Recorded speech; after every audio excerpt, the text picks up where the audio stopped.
What's good, D.N.A fan? Welcome back to the channel. This is your boy Dave, and I am back with another video. Something going on. Well, as long as they ain't coming after me, that's fine. Anyway, I'm in the car. I'm on my way to go pick up Drew. Today, we're going to talk about the Urban Gunfighter course that we took just recently. But I gotta let you guys know, I'm in a funk. I'm in a bad mood. My team lost last night to the Washington team. Oh no! We suck again! On top of that, it's raining, it's real gloomy, it's cold out, it's probably what, 35 degrees, so this has just been a sucky day. Anyway, that being said, we're gonna roll right on into the segment. All right, D.N.A fan, we are back. As you can tell, this time I have Drew in the car. Make sure you guys follow Mr. Ballistic and Fitness. Do you go by Ballistic Fitness, or is that other one your personal one? Yeah, no, I'm Ballistic Fitness. Yeah, because I know we tend to have aliases. Or But Drew and I recently had an opportunity to attend a joint Urban Gunfighter course taught by Will from Gladiator Guns Training Group and Captain Mitch out of GTI in Barnville, South Carolina.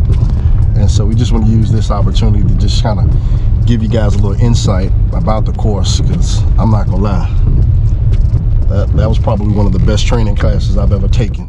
Definitely you want to come prepared for a course like that. It's not one of those classes where you just go in and don't have experience shooting. You want to make sure you have a couple of classes underneath your belt. You've done a couple of things just to help give you a good base.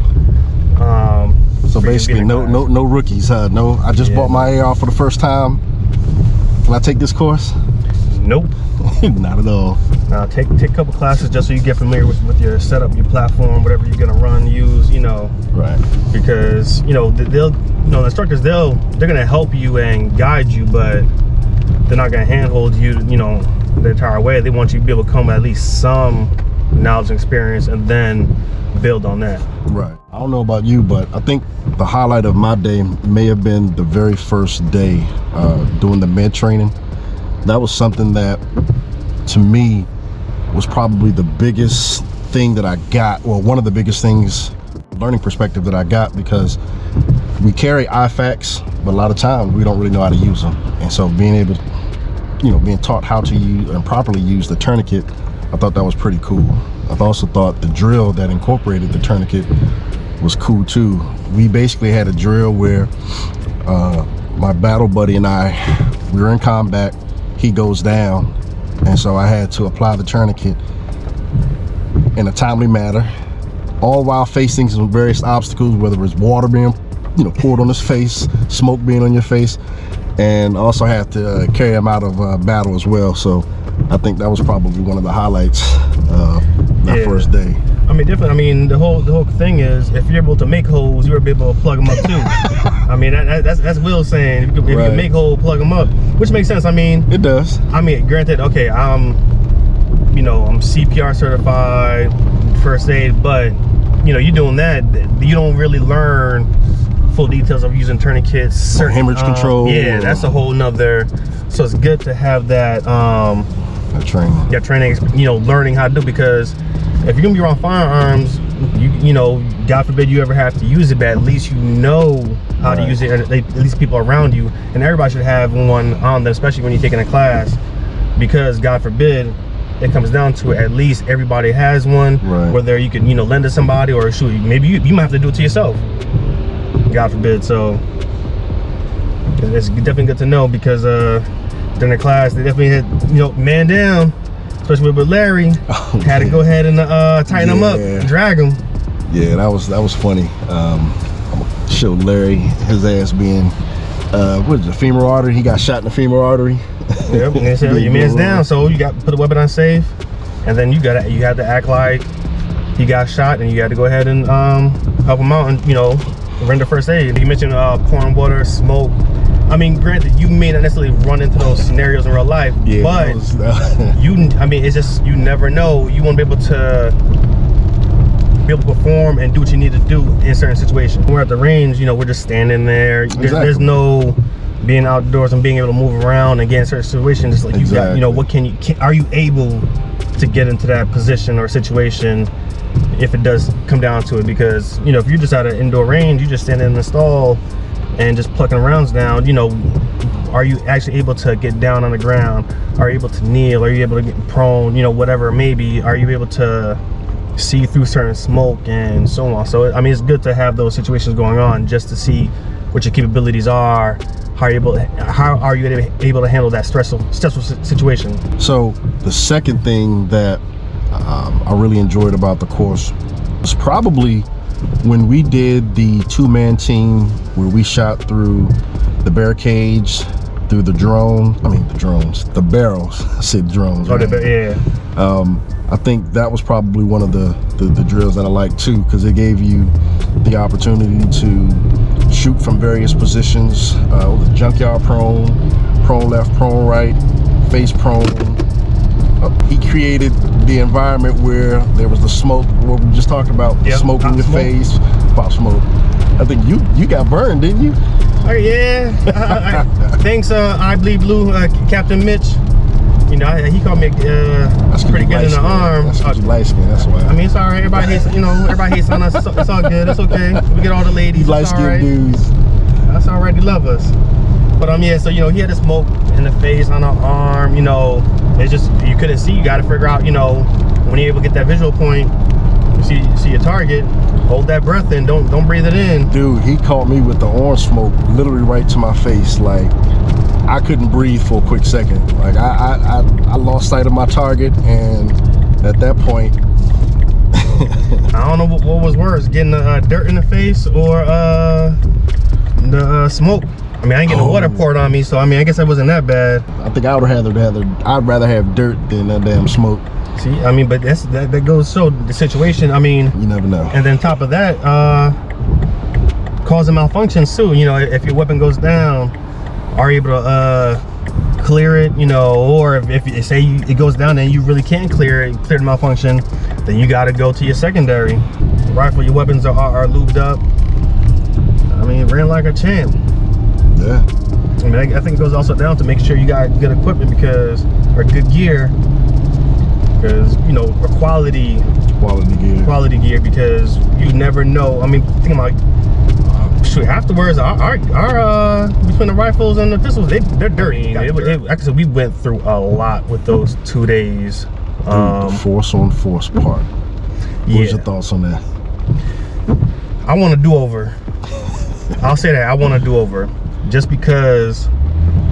I mean, it's a lot to CQB. And yeah, I was gonna say, I know we just jumped right into it, but yes, we did a CQB part where we used live sims, and them shits hurt. Layered up. I mean, you should have known when the guys that we did force on force with, like, you know, they were, I guess, local Leos, local SWAT guys. Mm-hmm. So they came in layered up, looked like they were going hunting. They had they was an operator status. So they knew what was going on, while some of us, you know, may have had hoodies on, long sleeve shirt, this and that. You know, I forgot my gloves for that reason. Luckily, I didn't get hit in the hand. Right. But I got hit in the arm a couple times, so I got. Yeah, you were bruised pretty bad. Yeah, I got marks, you know, scars now from the sim rounds. But I mean, it was definitely interesting. I definitely want to do over. I want to be able to let the Leos, let them come in while we're already staged and.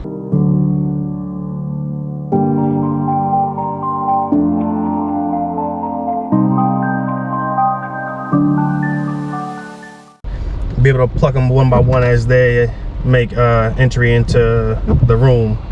Right. But it's definitely interesting. It's a lot more fun respect for guys who got going into a facility that they have no clue how it's laid out, what's going on, what rooms, people may be above you, below you, whatever it may be. As a whole, you're going in blind. So it's a whole nother level to that, and definitely knowing how to communicate with your folks. You know, we did a couple of dry runs where came in that room, right. two-man team, and know, you know, left to right, how we gonna clear a room. So I mean, that was interesting, but still, it's a whole nother setup with concept when it's 3, 4, 5 folks, you know, are stacked, right, coming into entering a room. but it was definitely interesting. A lot of respect for guys who do that, going in blind, doing what they need to do. Much respect. Because it's not, yeah, you may have the mindset or you think you know what you're gonna do, but once it actually pops off and them sim rounds start flying, it's a different ball game. It's going to like a brain fart. You just freeze like, oh shit, hold on, what was the plan? Right. You talking it like, okay, this is what we're gonna do. But as soon as you start getting hit with the sim rounds, you're like, oh wait a minute, hold on. Luckily it's sim rounds, but it's definitely a good experience. And if you've never done it before, I mean, folks definitely should. I mean, well, I guess if you're able to have the resources to experience something like that, then you should. Right. I think being taught how to breach, you know, a room and how to clear a room, especially from a two-man side that you and I did during the drill, I think I had a lot of fun doing that. And it's funny, I found myself at home kind of practicing it, just, you know, simulating, walking around, entering a room, and, you know, how I would enter a room, whether it's a single man or, you know, if I had a two-man team, you know, working your way to the next, you know, entry point. Oh yeah, definitely. I mean, you should definitely still know how to be able to clear your own home, or right, know how many steps from the front entrance to, you know, your stairs, and just, you know, depending on your layout of your home. Yeah, especially if you got family in the house, kids in the house, you definitely want to know how to clear a room and keep your family safe on the other end of it. So I mean, it's definitely a good concept, or having a good mindset for it.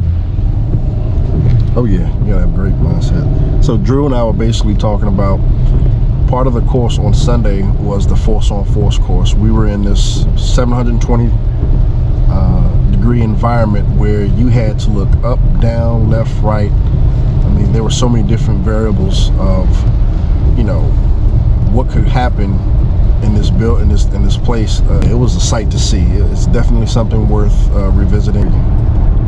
Throughout all the drills that we did that weekend, what was your favorite, and then what was your least favorite? The least, I don't know, least favorite? If you have a least favorite, you might have two favorites. Or something you wish you could have done, you know, longer, or done. I mean, the CQB is what I probably would have wanted to do more of and get more familiar with, and you know, obviously, you know, doing role reversal. Right. Yeah, I mean, an opportunity to. Yeah, I think if anything, I would have wanted more time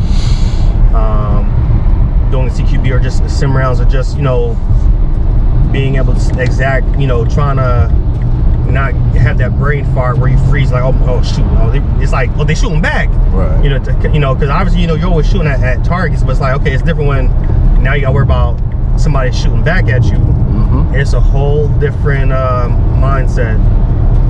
So, man, if anything, I wish that was kind of like, I guess you can say the CQB was also my favorite, but also least favorite, but then also least favorite only because, you know, I wanted more time with it, or, you know, doing it versus on just getting more hands-on. Mm-hmm. So I guess it was kind of both favorite and least favorite, but I mean, I can't say overall. I mean, everything was great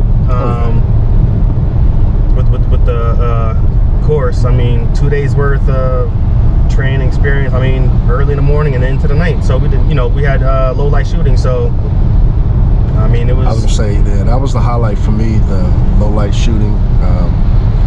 Shooting with your pistol at 10 yards, and then yeah, I mean, pushing out to 25, and then I think we even got out to 50. But at that point, we were shooting with our rifles at 50. Yeah, I mean, the course, you know, written up as 16 hours of shooting, but I guarantee it was more than 16 hours.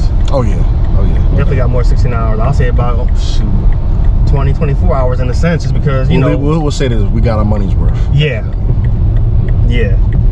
I think with me, the one drill that I didn't particularly care for, and it's only because I think if we were to go back and revisit it and do it the right way, it would be a little bit more challenging, was probably the control drill. I think we got so focused on trying to make the shooter move in multiple directions, we didn't give an ample opportunity for those who were up first to get on target, get a couple of hits, and then kind of control them and move them left and right. I think we were all focused on, you know, pushing them, you know, moving left, moving right.